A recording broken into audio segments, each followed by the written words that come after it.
En République démocratique du Congo, le montant des salaires des élus revient sur le devant de la scène. Une nouvelle polémique après les propos du nouveau président de l'Assemblée nationale, Vital Kamerhe, qui a assuré la semaine dernière que les députés gagnaient 14 millions de francs congolais, environ 5 000 $.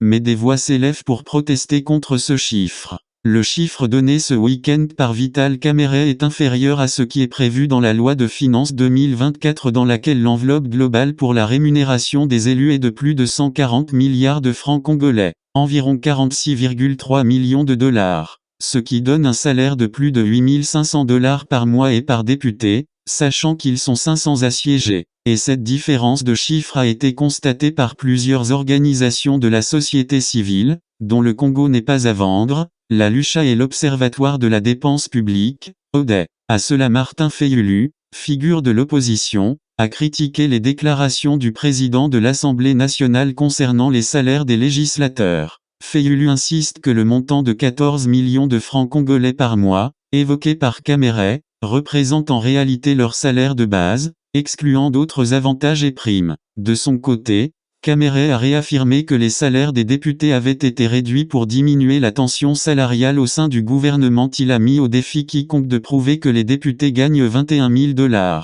Il est alors difficile de connaître la rémunération exacte des élus, et la société civile dénonce régulièrement l'existence d'un fonds spécial d'intervention, prévu dans la loi de finances et dont les institutions se servent parfois pour augmenter les salaires. La situation continue de susciter des débats houleux tant au sein du gouvernement que parmi le public, illustrant les tensions persistantes autour de la gestion des finances publiques en RDC.